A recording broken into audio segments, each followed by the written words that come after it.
Teman-teman, penegakan aturan atas pelanggar PPKM darurat jadi salah satu kunci keberhasilan untuk meredam COVID-19. Namun nyatanya penegakan aturan di lapangan tidak gampang sama sekali. Ada dilema dan persoalan yang dialami para petugas di lapangan.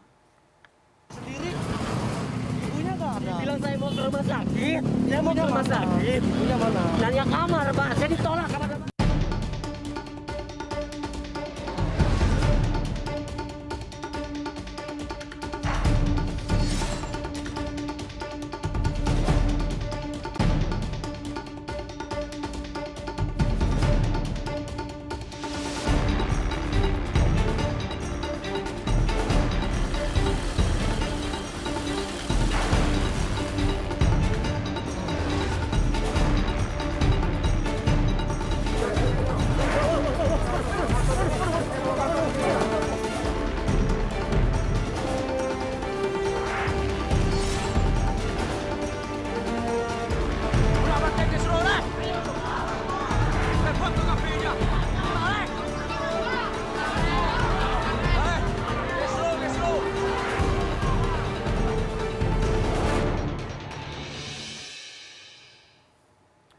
Sudah terhubung melalui sambungan video Kepala Satpol PP Kota Bogor, Agustiansyah, dan Kabid Penegakan Perda Satpol PP Kota Depok, Taufikur Rahman. Selamat malam, Mas Agus. Selamat malam, Pak Taufik.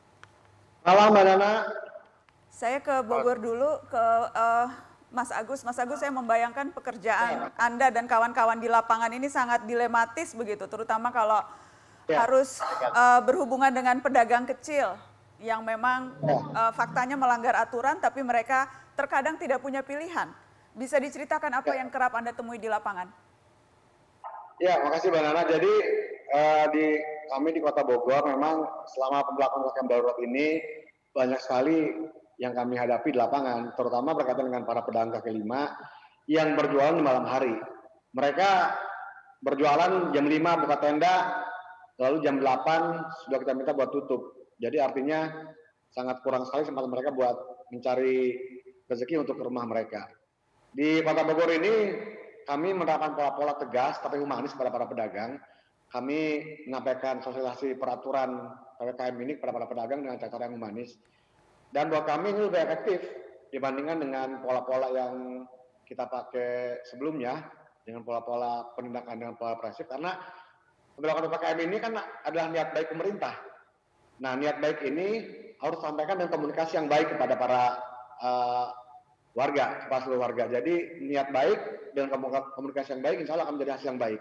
Demikian, Mbak Nana. Apa biasanya yang disampaikan ketika kemudian Anda menemukan begitu fakta bahwa ya ternyata memang aturannya dilanggar? Apa yang biasanya disampaikan mereka, Mas Agus? Ya, jadi kami sampaikan, Bapak Ibu silakan dikemasi barang-barang jualannya. Waktunya sudah lewat dan semacamnya. Tapi saya lapor ke Pak Wali Kota, ke pimpinan, bahwa ternyata yang terpenting bukan di situ, tapi di pembatasan kerumunannya. Karena kita batasi adalah kerumunan orangnya.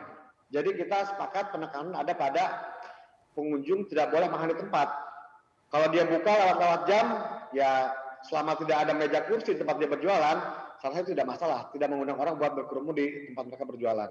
Jadi ada quote-unquote dispensasi di lapangan begitu ya, yang Anda berikan, melihat situasi dan kondisi. Betul. Karena selama pelaksanaan darurat ini kami banyak, saya tiap hari di lapangan Mbak Nana ya, ketemu saya apa mana nasi goreng yang buka jam 5 sore, pecel lele yang buka jam 6 sore, dan mereka semua menjerit saat jam 8 sudah harus kita tutup. Gitu. Jadi saya rasa kurang bijak juga kalau kita menekan mereka dengan penindakan-penindakan terus-menerus.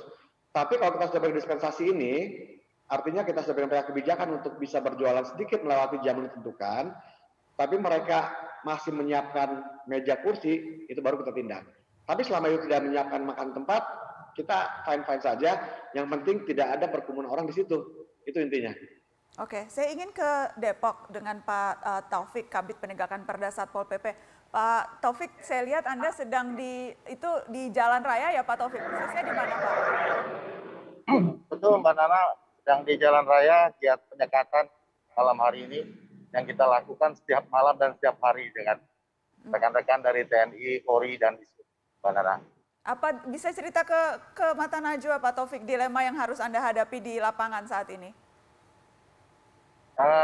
Dilema yang sering kita hadapi di lapangan memang terhadap pengguna jalan yang ingin melintasi jalan. Ini seringkali terjadi cekcok dengan petugas karena kepentingannya, ya. Dengan dalam aturan kita memang membatasi mobilitas warga yang keluar dari Depok bahkan masuk ke Jakarta dan dari perbatasan. Nah ini harus ada, ya, sektor-sektor yang menerangkan bahwa mereka memang boleh melintas seperti tenaga kesehatan, kemudian pekerja sektor esensial dan kritikal ini bisa dengan menunjukkan surat. Kalau sekarang namanya surat keterangan registrasi kerja yang dari Jakarta itu, kalau di Depok namanya surat identitas kerja sektor prioritas. Nah ini sering mereka tidak punya dan kita harus berdebat di lapangan gitu, Mbak Nana, kira-kira. Seringkali perdebatan itu akhirnya berakhir dengan apa, Pak Taufik? Rata-rata mereka akhirnya ya pasrah atau bahkan sempat ada yang melawan. Kita lihat di beberapa daerah begitu ya, sempat ada perlawanan. Atau kemudian mungkin saja Pak Taufik memberikan dispensasi kepada mereka yang memang tampaknya harus lewat jalan? Betul, Mbak Nana. Jadi ini sering terjadi, tetapi kita memang sesuai dengan perintah dan aturan yang ada, ini tetap kita seleksi supaya Jakarta juga tidak kewalahan. Nah ini nanti hal-hal yang sifatnya debat di lapangan, ini akan kita selesaikan secara baik-baik. Sepanjang ini Depok alhamdulillah dari penerapan PPKM darurat tanggal 3 Juli sampai sekarang ini, penyekatan ini alhamdulillah tidak ada yang sifatnya anarkis atau adu fisik, ya, hanya sifatnya adu mulut kecil, argumentasi di lapangan begitu, Mbak Nana. Tapi teman-teman Satpol PP nggak ada yang kepancing emosi kan, Pak Taufik? Alhamdulillah baik di pengawasan operasional maupun di penyekatan, teman-teman dari Satpol PP, TNI, Polri belum ada yang terpancing gitu. Kita juga senantiasa mengimbau kepada warga masyarakat untuk menyampaikan keluhannya secara sopan lah, ya, kepada petugas biar bisa argumentasinya itu dan surat-surat yang mereka terima, apa yang mereka miliki atau identitas itu bisa diterima oleh petugas. Begitu. Biasanya curhatnya apa, Pak, warga? Curhat ke Pak Taufik atau ke teman-teman soal PPKM ini, apa yang kerap kali mereka sampaikan?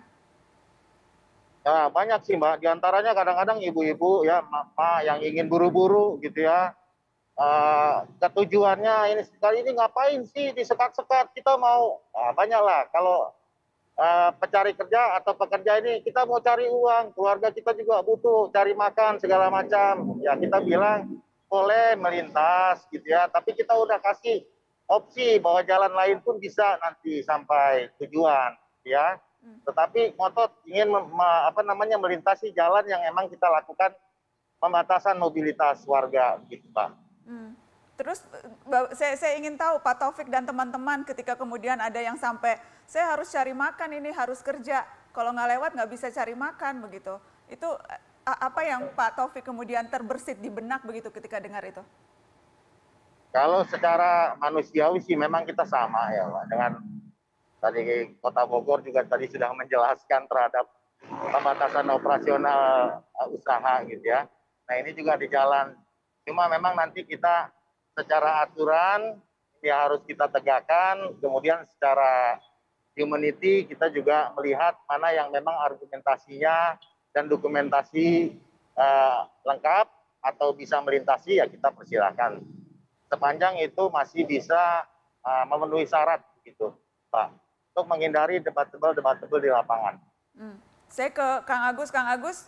Ada bukti ini bukan di daerah Anda begitu ya, tapi kita sempat lihat ada video yang viral ketika warga kemudian mengatakan kalau Bapak pakai seragam masih digaji, Pak, tiap bulan. Kalau kami jualannya di jalanan begitu. Kalau nggak kerja nggak dapat uang, Pak, gitu. Saya membayangkan bagaimana kemudian Anda harus menjelaskan posisi ini ke warga yang menghadapi dilema sebesar ini. Ya, jadi memang yang tadi sampaikan bahwa pola komunikasi ini mesti baik sama warga. Mereka melihat petugas, ya Anda tiap bulan digaji, dapat uang tiap bulan dari pemerintah, tapi kami kan hitungannya hari ke hari. Jadi yang terpenting adalah gimana kita menyampaikan kepada masyarakat kita, Bapak ini salah, yang benar tuh ini aturannya sudah atur PPKM. Tapi cara penyampaiannya itu yang terpenting, Mbak Nana. Pola komunikasi ini akan sampai pada warga kalau kita menyampaikan dengan cara yang baik. Dan salah satunya saya lihat di Bogor Anda ketika sidak dalam tanda kutip membawa bantuan begitu ya. Jadi Anda justru membagi-bagikan bantuan.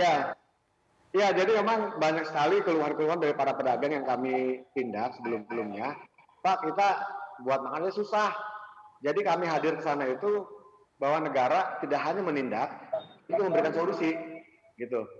Dan yang terpenting itu masyarakat saat ini kan sedang sakit, sedang sulit, dan tidak boleh ngasih tambah sakit. Nah itu yang jadi pedoman kami, bagaimana cara supaya masyarakat yang salah pun bisa kita tindak dengan cara-cara yang baik dan humanis. Baik, terima kasih sudah berbagi di Mata Najwa malam ini. Mas Agus, Pak Taufik, terima kasih sudah berbagi, selamat bekerja. Ya, sama-sama Mbak Nana. Banyak yang titip pesan, mudah-mudahan bisa terus adil dan jaga emosi ya Pak, terhadap warga yang saat ini juga sedang kalut. Mudah-mudahan Satpol PP-nya jangan harus terus perhatian sama warga ya Pak, cara-caranya juga. Mudah-mudahan bisa jadi contoh di daerah-daerah yang lain, Bogor dan Depok. Terima kasih banyak, sehat-sehat terus, selamat bekerja teman-teman. Itu dilema para Satpol PP. Dilema lebih berat tentunya dirasakan oleh kepala daerah. Saya akan minta curhatan kepala daerah setelah pariwara. Tetap di sini.